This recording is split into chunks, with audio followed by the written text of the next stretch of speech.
সম্প্রতি করোনা ভাইরাসের সাবভেরিয়েন্ট সংক্রমণ বৃদ্ধি পাওয়ায় স্বাস্থ্য অধিদপ্তর থেকে একটি সতর্কবার্তা জারি করলে মোংলা বন্দর কর্তৃপক্ষ এই বন্দরের মাঝেও তার সতর্ক অবস্থানে রয়েছে।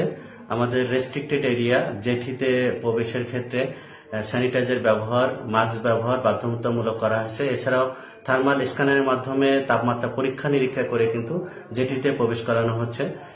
এছাড়াও আগামী 15 জুন রবিবার সরকারি অফিস খুলবে।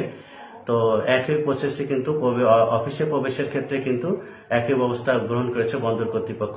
এছাড়াও ইন্টারনালি আমাদের বন্দর হসপিটাল থেকে একটি সতর্কবার্তা জারি করা হয়েছে। সেখানে 2টি জরুরি মোবাইল নাম্বার দেওয়া হয়েছে। কোনো রকম যদি লক্ষণ দেখা যায় করোনার সংক্রমণের, তাহলে কিন্তু সেই নাম্বারগুলোতে যোগাযোগ করতে পারবে। এছাড়া আমাদের মোংলা বন্দর কর্তৃপক্ষে বর্তমানে কিন্তু আমদানি রপ্তানি অপারেশনাল কার্যক্রম একেবারেই স্বাভাবিক রয়েছে। আমাদের জেটিতে অপারেশন লোডিং আনলোডিং হচ্ছে। আমদানিকারকরা আসছেন তাদের পণ্য আমদানি রপ্তানি করার জন্য লোড করছেন জাহাজ থেকে আবার মাল খালাসও করছেন।